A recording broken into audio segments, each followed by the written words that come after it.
Yo, what's going on, everybody? It's your boy Naruto Explain here, bringing you guys another Boruto Naruto Next Generations discussion on the fallout from Boruto Chapter 76. And today, I want to look at something that one of my patrons hit me up to discuss because they believe that some of the stuff I said in the past was close, but not all the way there. And they believe that Amado has gone and gotten one over on everyone and still has one more trump card left up his sleeve to play, and that there's foreshadowing placed into the story that supports this. Now, I do think we all can agree that ever since Amado has stepped into a prominent role in the manga, the last 3 years of the manga has had Amado written in such a sussy baka way that if he told us it was raining outside, we question if it was actually raining. And even if we could see it with our own very eyes, we wonder, was this some type of genjutsu making us believe that it's raining? And that suspicion's been more than warranted because he's never fully been upfront at any point in the story. Even in this last chapter with everything with his daughter, we as manga readers know that Amado has left out information about his motives that Naruto and company don't know, in particular that he built in a shutdown code into Kawaki's body, basically giving him control over Kawaki, and he's conveniently left this information out when explaining everything because he framed the conversation in a way to where it doesn't need to be told, so he didn't volunteer the information, even if it's information that Naruto and especially Kawaki might need to hear in order to determine if they can trust him or not. Now, my patron believes that Amado is doing this because of his desperation to cover all of his boxes to revive his daughter, including one potential box where he's planning to use Kawaki's karma as a way to summon Shibai Otsutsuki, or that shutdown code has more than just a go to sleep command, but it also has a control option because someone seemingly so desperate to bring his daughter back to life in a living and breathing body wouldn't leave it up to the whims of an emotional teenage boy to determine if he's going to help him reach his goal or not, especially when there's no love lost between the two of them. Amado has shown that he's had contingency plans for his contingency plans. He's seemingly never out of options, especially now that Ishiki is dead. Even when Code captured him, Amado quickly came up with a calculated plan to drive a wedge between Ada and Code so as to stay alive after removing Code's limiters. Someone who can think that quickly on his feet is more dangerous when he's able to sit down and take the time to account for all the different outcomes and scenarios that he might be facing and ways to handle each of them. It's the mind of a calculated, premeditated murder on the part of Amado, perhaps even going as far as to make himself into an Otsutsuki genetically if it means bringing his daughter back to life, according to my patron. Now, I do think there's something here with that particular line of thinking about Amado trying to become an Otsutsuki, and I do think that it holds some weight here. So Amado, he isn't stupid. He knows that Kawaki isn't his biggest fan. He represents a traumatic period in Kawaki's life, and the fact that Kawaki's PTSD breakdown when Ishiki was threatening to stomp open Naruto's chest and crush Naruto's heart, Kawaki's mind went back to Amado operating on him and surgically implanting his body with ninja tech that makes Kawaki into a cyborg. It speaks volumes that he thought of Amado in the exact same thoughts that he had of being tortured by Jigen physically and mentally. He'd know to expect Kawaki won't work with him or even trust him, which is why he'd have to have more than one route to accomplish his goal. Option one would obviously be for Kawaki to willingly help him, but it's not the only option, hence he has that shutdown code. Yes, it's to stop Kawaki if he ever went onto a rampage, because nobody in Konoha outside of Ada and Damon could stop him, but it's also a trump card. Either help me or I'll activate this kill switch before you can even kill me. Kawaki, above all else, is a survivor, and surviving as a way to protect Naruto is something that adds that basic human nature for him. It gives Kawaki an anchor and a reason to live. However, the idea that Amado also has a control option over Kawaki is not the craziest thing. I've suggested that in the past, but I do believe Amado, he isn't a dirtbag to that level to reach for that option right away. I think he'd want to try and use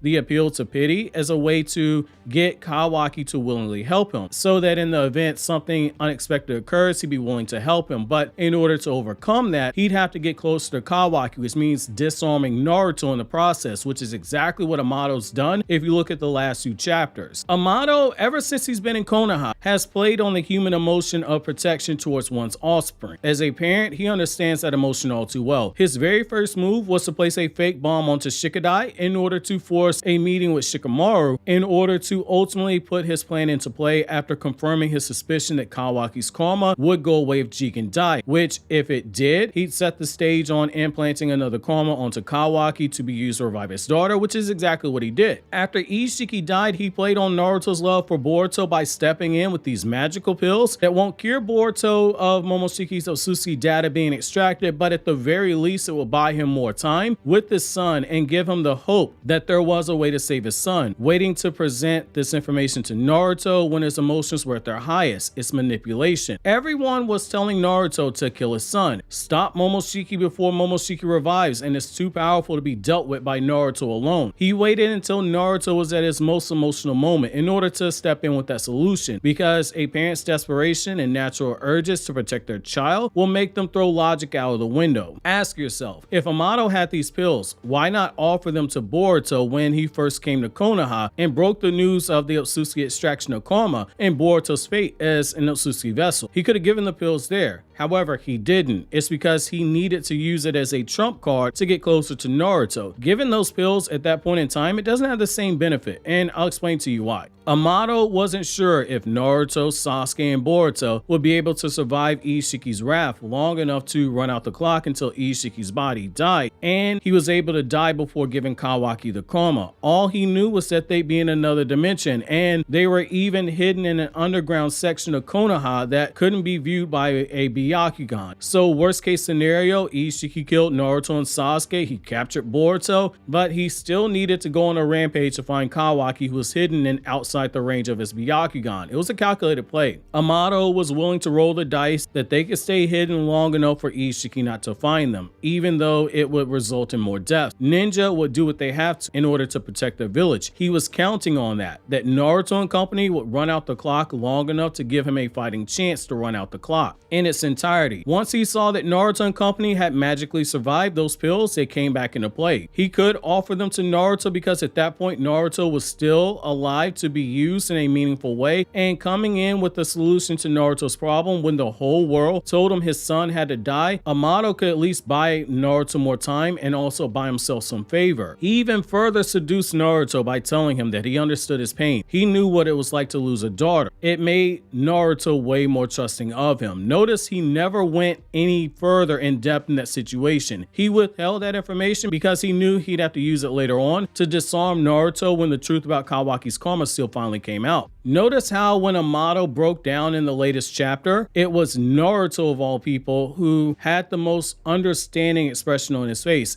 and looked to be the most impacted by Amado's words. Naruto went from being aggressive towards Amado, telling him not to tell any more lies now, to Naruto making that pain expression before Amado finished his story, because Amado's story appealed to that legendary big heart of Naruto Uzumaki, the very same heart that has the capacity to forgive just about anybody. He's likely got something else up his sleeve for an appeal to pity if and when he does reveal about Kawaki's karma having a shutdown code if it is revealed, something to deflect that attention off of him, unless Amado's just got everything he wants and no longer cares. It lines exactly up with Ada's characterization of Amado, saying that Amado makes messes and withholds information to sustain his value with others by cleaning up those messes and presenting solutions to problems that he caused directly or indirectly. A man this calculating, having a way to indirectly control Kawaki via the shutdown or potentially directly control him, it fits the narrative of a desperate father willing to kill children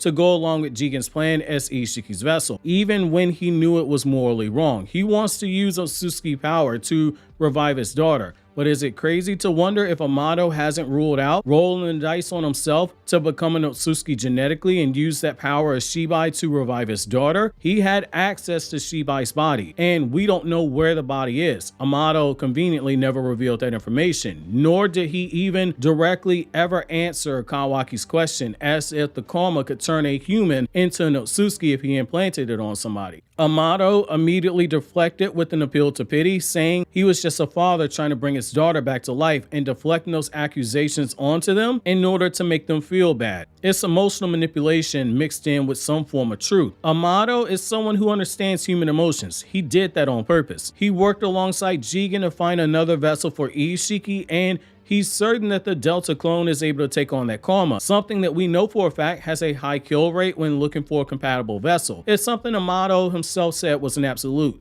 The trick to implanting karma onto someone is to choose the correct host. He's certain that his daughter's clone, Delta, will be compatible with that karma seal, the same daughter who shares his genetics. It stands to reason if she were compatible, he looked to make sure that he was compatible as well. Amado, while working for Jigen, saw multiple children die, but he also saw 2 children receive the karma from Jigen as well during that time. Code's body initially rejected the Otsutsuki DNA, but it still maintained the karma seal, and it didn't kill him in the process. Amado would have studied why exactly that was, because as a scientist, the temptation would be too strong not to. Scientists always look for the why behind something. It's just a part of their nature. He'd have access to Code's body all throughout the years that they were together in Kara. The same when it came to Kawaki, the boy who did have a body that accepted karma in full. He'd be able to see what it was to make Jigen a failed vessel that could accept the karma but not be able to contain Ishiki's massive chakra, but also see what made Kawaki different by